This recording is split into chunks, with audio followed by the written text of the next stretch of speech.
आगे रेत माफिया, पीछे पीछे चंबल की शेरनी।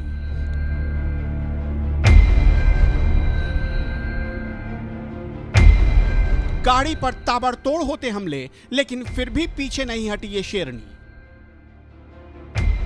ये कोई फिल्मी सीन नहीं, ये सीन है चंबल की घाटी का।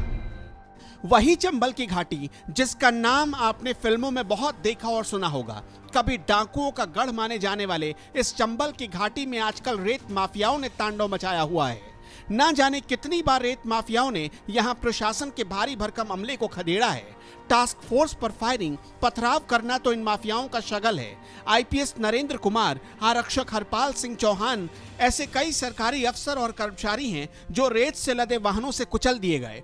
ऐसी खतरनाक चंबल घाटी के जिला मुरैना में एक ऐसी महिला अफसर को इन रेत माफियाओं पर लगाम कसने की जिम्मेदारी दी गई है, जिन्हें लोग श्रद्धा पांडेय के नाम से जानते हैं। जब श्रद्धा पांडेय को वन विभाग ने एसटीओ की जिम्मेदारी देकर मुरैना में भेजा है, तो इस इलाके के रेत माफियाओं में जैसे खलबली मची हुई है। ताबड़तोड़ हो रही कार्रवाई से ये रेत माफिया इस कदर बौखलाए हुए हैं कि एसटीओ श्रद्धा पांडेय पर करीब 2 महीने में अब तक कई बार जानलेवा हमले हो चुके हैं। 9 बार जहां उन पर फायरिंग हो चुकी है, तो वहीं 2 बार ट्रैक्टर से कुचलने की भी कोशिश की जा चुकी है। लेकिन ये रेत माफिया एसटीओ श्रद्धा पांडेय के हौसले को कुचल नहीं पाए। आज मॉर्निंग में हमारा गश्ती का टीम डीएफओ साहब के नेतृत्व में टीम बनाकर एक रणनीति बनाकर कार्य कर रहे थे। इसी दौरान एक मॉर्निंग के समय में जो रेत के ट्रैक्टर चलते हैं, वो वनोपज जांच नाका मुरैना के पास एक ट्रैक्टर को पकड़ने के लिए डंपर लगाया गया। उसी दौरान उस ट्रैक्टर में बैठा हुआ एक व्यक्ति, उन्होंने देसी कट्टा हमारे एक स्टाफ पर लगा दिया। उसी दौरान 2 स्टाफ आकर उसका देसी कट्टा उसका हटाए। इतने में वो देसी कट्टा लगाने वाला व्यक्ति भाग निकला और थोड़ी दूर में जाके 2 फायरिंग कर दिया। इसी बीच उसका ड्राइवर भी वहाँ से भाग निकला और वो ट्रैक्टर जो था उसे हमारे स्टाफ ने कब्जे में कर लिया, जब्त कर लिया। इसके बाद कुछ लोग और मोटरसाइकिल से आए और उन्होंने भी 2-3 फायरिंग किया और वो लोग भी वहाँ से चले गए। इसके जवाबी फायरिंग में हमारे स्टाफ के द्वारा 1-2 फायरिंग की गई। कितने ट्रैक्टर पकड़े गए होंगे? 1 ट्रैक्टर पकड़े गए और बाकी जो और भी ट्रैक्टर थे जो पीछे के पीछे लौट गए। कोई आरोपी चिन्हित किया गया हो या पकड़ा गया? आरोपी तो नहीं पकड़े गए और मॉर्निंग थी, ज़्यादा थोड़ा अंधेरा था, इस कारण से वो अंधेरा का फ़ायदा उठा के आरोपी भाग निकले। आगे क्या कार्रवाई की जाएगी? इसमें प्रकरण पंजीबद्ध कर लिया गया है। अब आगे नियमानुसार उसमें कार्रवाई होगी और गाड़ी के जो भी वाहन मालिक होंगे उनको बुलाएंगे और उनके विरुद्ध मुकदमा कायम। ये रेत माफिया जितने हमले करते हैं, श्रद्धा पांडेय उतनी ही मजबूती से उनका मुंहतोड़ जवाब देती हैं। अपनी जान की परवाह किए बिना इन तमाम चुनौतियों से निपट रही एसटीओ श्रद्धा पांडेय अब तक 2 दर्जन से ज्यादा वाहनों समेत जेसीबी भी जब्त करवा चुकी हैं, जबकि इस सिलसिले में 1 दर्जन से ज्यादा मामले भी दर्ज करवा चुकी हैं। जब कैलारा से जो मुरैना लौट रहे थे, उसी दौरान 2 अवैध रूप से पत्थर का परिवहन करते हुए 2 ट्रैक्टर और मिल गए, तो उसको भी हम लोगों के द्वारा जब्ती कर कार्रवाई की गई, क्योंकि उनके पास नियम के तहत प्रायोरिटी नहीं थे और उसे भी जौरा थाना में खड़े कर दिया गया। इसके बाद फिर हम मुरैना की दिशा में आ रहे थे। इसी दौरान एबी रोड में फिर से ट्रैक्टरों की ट्रैक्टर रेत के जा रहे थे और हमारे डंपर के सहयोग से ये ट्रैक्टरों को भी पकड़ लिया गया और जब्त कर लिया गया। और इसी दौरान पुलिस को इन्फॉर्म किया गया। पुलिस की टीम टाइमली पहुंच गई और पूरा पुलिस का भी सहयोग रहा। जी, अभी 3 ट्रैक्टर पकड़े गए हैं एबी रोड से। पूरे टोटल 7 ट्रैक्टर पकड़े गए हैं, जिसमें से 3 खत्तर के हैं और 4 हमारे रेत के हैं। आज तो रेत माफियों ने कोई फायरिंग नहीं किया, पूरा कंट्रोल में हमने कंट्रोल में किया। हमारे स्टाफ ने, एसएफ के स्टाफ ने और पुलिस की टीम ने सारा सहयोग से पूरे कंट्रोल में रहे, जिससे कोई दिक्कत नहीं हुई। आगे किस तरह बिल्कुल ये कार्रवाई निरंतर जारी रहेगी। हमारा टीम बहुत अच्छा काम कर रहा है और वो भी मतलब चाह रहा है कि जितना ज़्यादा हो सके कार्रवाई होती रहे। आरोपी भी कोई? आज आरोपी 2 पकड़े गए हैं जो जौरा थाने में हैं। बाकी ये रेत के 3 आरोपी एबी रोड वाले फरार हो गए हैं। देवरी घड़ियाल केंद्र में महज 2 महीने पहले ही तैनाती पर आई थी। महिला वन अधिकारी श्रद्धा पांडे जिस तरह से ताबड़तोड़ एक्शन ले रही हैं, उसकी चर्चा न सिर्फ जिला मुरैना में है बल्कि पूरे मध्य प्रदेश में हो रही है। दिन रात एक करके रेत माफिया के खिलाफ ताबड़तोड़ कार्रवाई को अंजाम दे रही श्रद्धा पांडे को अगर पुलिस प्रशासन का भी जरूरी सहयोग मिलता तो जिले से इन रेत माफियाओं के खात्मे में ज्यादा दिन नहीं लगते। लेकिन एक तरफ जहां एसटीओ श्रद्धा पांडे अपनी जान पर खेलकर रेत माफियाओं के ट्रैक्टर पकड़ रही हैं, तो वहीं पुलिस महकमे के लोग किस तरह से इस तेज तर्रार महिला अफसर का साथ देने की बजाय उन्हीं से उलझ रहे हैं, जिसे आप इस वीडियो में देख सकते हैं। अभी उसका फिर मंगा लो, दूसरे तक लगवा के ले जाओ। अरे हमें नहीं मालूम, हमारे यहाँ जगह नहीं है इतनी, रोड जाम हो रही है, आपने रोड पर रख दिया हो। हम नहीं लाए अभी कागज, रख के चले जाओ अपने साथ। एक कागज प्राप्त नहीं हुआ है, एक कागज प्राप्त नहीं। पुलिस महकमे में तैनात ये पुलिसकर्मी वन विभाग की एसटीओ श्रद्धा पांडे से इसलिए बहस कर रहे हैं क्योंकि जो वाहन वो पकड़ कर ले आई थी उन्हें खड़ा करने के लिए थाने वालों के पास जगह नहीं थी। ये दलील दे रहे थाना प्रभारी के खिलाफ भी श्रद्धा पांडे एक्शन लेने से पीछे नहीं हटी। उन्होंने तुरंत वन विभाग के डीएफओ से थाना प्रभारी की शिकायत कर दी।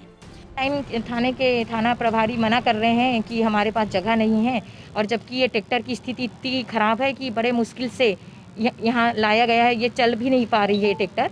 उसके बाद भी ये लोग पुलिस का स्टाफ कोई कोऑपरेट नहीं कर रहा है। सिविल लाइन वन विभाग पे भी मुकदमा दर्ज करने की बात कर रहा था अगर यहाँ जबरदस्ती रखता है तो। जी हाँ, बिल्कुल, ये हमारे छोटे स्टाफ को धमकी दे रहा था मेरे सामने, उनका हेड कांस्टेबल। तो आप वन विभाग इसको किस तरह से लेगा, क्या अभी क्या मैंने डीएफओ साहब को सूचित कर दिया है और मैं इसको लिखित में एक प्रतिवेदन बना के मैं इनके खिलाफ प्रतिवेदन दूंगी वरिष्ठ अधिकारी को, ताकि नियमानुसार इनके खिलाफ जो है सहयोग न करने पर कार्रवाई होनी चाहिए।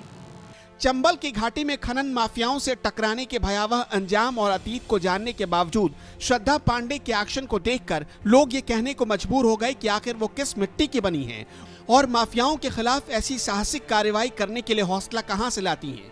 फील्ड में श्रद्धा पांडे को किस तरह से चुनौतियों का सामना करना पड़ता है, ये इस वीडियो को देखकर आप समझ सकते हैं। एक तरफ खनन माफियाओं का ट्रैक्टर भाग रहा है तो वहीं पीछे पीछे सायरन बजाती एसटीओ श्रद्धा पांडे की गाड़ी आ रही है, जिन्हें रोकने के लिए ट्रैक्टर चालक ने रास्ते में ही पत्थरों को पलट दिया जिससे उनकी गाड़ी आगे न जा सके। पीछे रखना।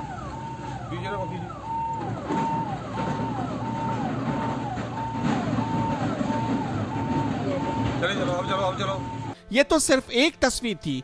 रेत माफियाओं के पीछे पड़ी एसटीओ श्रद्धा पांडे और उनकी टीम पर किस कदर जानलेवा हमला किया जाता है, ये आप इस खतरनाक वीडियो को देखकर समझ सकते हैं।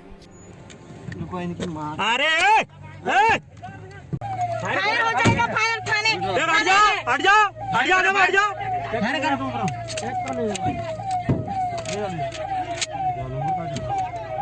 अरे आज राउंड ही ना चले तो लाई गलता यार, इतनी ले जाते खरगपुर के यार, तुम मानते ना यार, जानबूझ के टक्कर दे दिया तुमने। वीडियो बनाओ। जानबूझ के दे दिया ट्रैक्टर तुमने। जानबूझ के ट्रैक्टर दे दिया तुमने। ये वारदात उस वक्त हुई जब रेत माफियाओं के ट्रैक्टर का पीछा करते करते उनकी गाड़ी एक गांव में पहुंच गई कि तभी मुंह बांधे हाथ में डंडा लिए दर्जनों हमलावर उनकी गाड़ी पर टूट पड़े, जिस पर सुरक्षा कर्मियों को फायरिंग तक की धमकी देनी पड़ी। लेकिन इसी बीच सरकारी हथियार ने भी जवाब दे दिया। सामने जहां हथियारबंद हमलावर खड़े थे तो वहीं दूसरी तरफ सुरक्षा कर्मियों के हथियार ही नहीं चल रहे थे। ऐसे में किसी तरह से श्रद्धा पांडे और उनकी टीम की जान बच सकी। जानबूझ के ट्रैक्टर दिलवाया तुमने यार। अरे अब कैसी बात कर रहे हो तुम्हें? थाने के बगल में चिन्नौनी का एरिया है, नहीं खड़गपुर रह के जाना चाहिए था, खड़गपुर रह के जाना था। बहुत भीड़ है मैडम। हाँ, अरे खड़गपुर रह के जाना था। चल चिन्नौनी जाना था, उनका गाँव है यार, ये गाँव है उनके साथ। हाँ। इतने खतरे मोल लेकर रेत माफियाओं पर लगाम लगाने में जुटी एसटीओ श्रद्धा पांडे का भी आम लोगों की तरह एक छोटा सा परिवार है और उस परिवार में एक छोटा सा बच्चा भी है। लेकिन अपना फर्ज निभाने के लिए एसटीओ श्रद्धा पांडे ने अपने 1.5 साल के मासूम बच्चे को केयरटेकर के हवाले कर दिया है। यानी एक माँ की ममता पर देश के प्रति फर्ज भारी पड़ गया। वो चाहती तो महिला और एक बच्चे की मां होने का हवाला देकर तबादले की अर्जी दे सकती थी, लेकिन उन्होंने रेत माफियाओं से टक्कर लेने का रास्ता चुना और ये बात तो आप अच्छी तरह से जानते ही होंगे कि जहां भ्रष्टाचार है वहां खादी है। दोनों का बहुत पुराना रिश्ता है। मुरैना जिले में भी यही देखने को मिल रहा है। लेकिन अब खबर है कि सत्ता पक्ष से लेकर विपक्ष तक के विधायकों ने तेजतर्रार लेडी ऑफिसर के खिलाफ मोर्चा खोल दिया है। उन पर पैसे लेकर कार्रवाई करने के आरोप लगे हैं। लेकिन इन आरोपों का भी एसटीओ श्रद्धा पांडे ने जबरदस्त अंदाज में जवाब दिया है। जो आरोप हैं वो सभी निराधार और असत्य हैं। हमारे द्वारा जो भी गाड़ियाँ अवैध रेत के और अवैध पत्थरों के परिवहन करते हुए पकड़े गए हैं वो नियम के तहत पकड़े गए हैं, नियम अनुसार पकड़े गए हैं। जो हमारे विधि विधान में लिखा हुआ है, वन संहिता में लिखा हुआ है, वन्य प्राणी संरक्षण अधिनियम में लिखा हुआ है, उसके तहत पकड़े गए। हमारे द्वारा ऐसे कोई भी वाहन आज दिनांक तक पकड़े गए, छोड़े नहीं गए हैं, तो फिर पैसा लेने वाली बात तो का सवाल तो उठता ही नहीं। बस मैं बैतूल से ट्रांसफर होकर मुरैना में आई लेडी सिंघम श्रद्धा पांडे ने सिर्फ 2 महीने में ही जिस तरह से ताबड़तोड़ एक्शन लिया है उससे सिर्फ रेत माफियाओं में ही नहीं बल्कि खद्दरधारी नेताओं में भी खलबली मची है। शायद यही वजह है कि उन पर तमाम तरह के आरोप लगाए जा रहे हैं। ऐसे में अगर अचानक ये खबर आ जाए कि एसटीओ श्रद्धा पांडे का मुरैना जिले से तबादला कर दिया गया है तो इसमें कोई हैरान करने वाली बात नहीं होगी। महज 6 महीने की उम्र में ही मां को खो देने वाली महिला अफसर श्रद्धा पांडे के बारे में कहा जाता है कि जब उनका ट्रांसफर मुरैना जिले में हुआ था तो लोगों ने कहा कि वहां मत जाओ, वहां तो आईपीएस तक की हत्या कर दी जाती है, रेत माफिया दिन दहाड़े कुचल देते हैं। इतना कुछ सुनने के बावजूद श्रद्धा पांडे बोली, मुझे तो खुशी है क्योंकि मुझे तो ऐसी ही चुनौतीपूर्ण जगह पर काम करना था। जो लोग दूसरे विभागों में नौकरी करते हैं क्या वो नहीं मरते? श्रद्धा पांडे किस तरह से रेत माफियाओं के खिलाफ एक्शन के लिए फील्ड में जाती हैं, ये इसी से समझ लीजिए कि पुलिस आरोप लगाती रहती है कि मैडम बिना बताए कार्रवाई के लिए चली जाती हैं। इस पर श्रद्धा पांडे भी बोल देती है कि हम भी तो पुलिस से पूछ सकते हैं कि हमारी सूचना पर कार्रवाई के लिए पुलिस का रिस्पॉन्स टाइम लंबा क्यों होता है। श्रद्धा पांडे पर भले ही गोलियां चल रही हों, हमले हो रहे हों, ट्रैक्टर से कुचलने की कोशिशें की जा रही हों, नेता भी उनका तबादला करवाने में जुटे हों, लेकिन श्रद्धा पांडे का तो साफ कहना है कि लोग मुझे जितना डराएंगे मैं उतनी खतरनाक होती जाऊंगी। पहले भी मेरा तबादला इसी वजह से हुआ है। यानी श्रद्धा पांडे ने विरोधियों को बता दिया है कि तबादले की धमकियों से वो रेत माफियाओं के खिलाफ एक्शन लेना नहीं छोड़ेंगी। मुरैना से NMF न्यूज के लिए संवाददाता संतोष शर्मा की रिपोर्ट।